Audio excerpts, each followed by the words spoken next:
Yo, what's going on, Grind Time Nation? Welcome back to the next episode of Grind Time TV. I am Coach Alex Maroko, pronounced just like the country, spelled absolutely nothing like it. Now, recently I finished this book. It was called The Bounce Back by Coach Calipari. It was some about basketball, it was some about business, it was some about life. There's a lot of really good stuff in this book right here.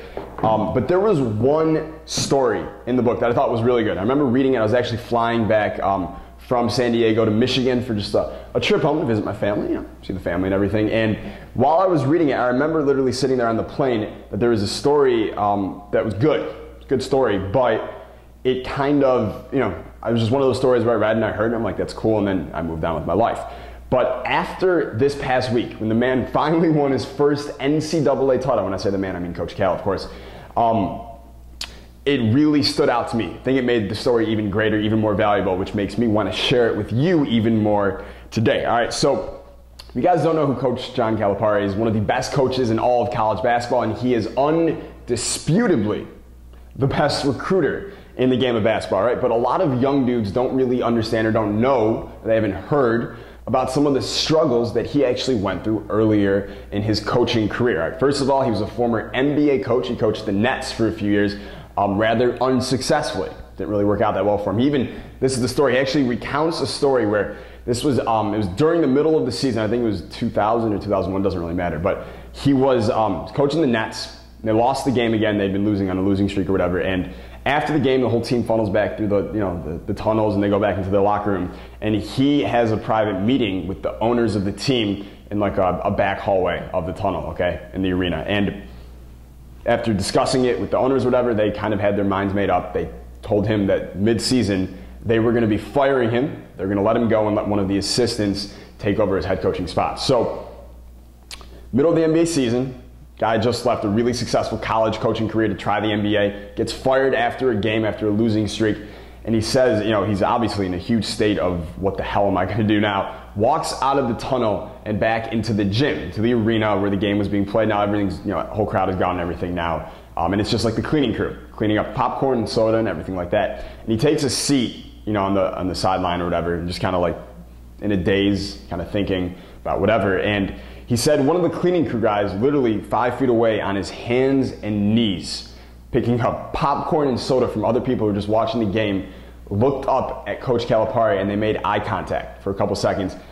And the guy from the cleaning crew kind of made a face of like nodding his head, kind of like pity. He was taking pity on Coach Calipari. And he said when he saw that, he was like, man, like even the cleaning crew feels bad for me. So I don't know if you've ever felt like when someone feels bad for you, takes pity on you. It's probably one of the worst feelings that you can have. And that was one of his lowest points in his career, when the guy on his hands and knees, cleaning up popcorn and soda felt bad for him. Okay, so that's one struggle right there. Number two, 2008 NCAA Final Four. He's coaching Memphis and they're playing Kansas, okay? And they're up 9 points, 2 minutes left.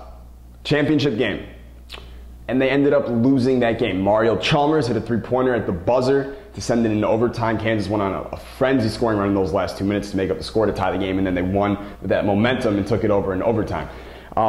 That's obviously a pretty big struggle as well for Calipari. So you take both of those struggles and you look at what he just did last week. Won his NCAA title just 4 years after losing that heartbreaker, okay? Most coaches who coach college basketball, there are hundreds of them, will never win a title yet. This guy routinely gets there, gets close, and he never stops. He never gave up. He finally, got what he was searching for, his NCAA title. Right? You can either let struggles, let obstacles, let things that seem too hard or too challenging or things you think that you can't do, you can see them one of two ways, all right? One, you can learn from them. You can see them as things you can overcome, and not only overcome and get that, that sense of accomplishment, but you can also learn from them so in the future those obstacles don't even exist for you anymore, because each one you stack them on top of each other until you're at the top, all right? That's one thing you can do. The other way is you can let them beat you. We always have a choice, all right? And as Coach Cal showed you, you take the first way, you keep learning from those obstacles, you keep learning from those struggles and those challenges, and just stack them up until they take you to the top, all right? So that'll do it for today. Hope you liked that story. Hope you got something out of that. If in case you're going through something right now that you feel like you can't get through or you can't beat, I want you to know there are a lot of other people in that same situation, a lot of really successful people who have gotten through similar things, and you absolutely stay on your grind, can 100% beat those things too. All right, so if you missed this morning's episode of Grind Time TV, you can check that out. There might be a link somewhere on the side. If not, go to the channel, subscribe, and then check it out. There's a really good success story that was sent in by a kid named Chris, who's using EBH 2.0 and TAQ 2.0. If you're not the quickest or fastest or most agile guy every time you step on the court, you specifically are going to want to hear that. All right, now tomorrow, got a story from a kid from Chicago who loves, and I say love, I mean he loves Derrick Rose, and he recently invested in EBH 2.0, and he is very excited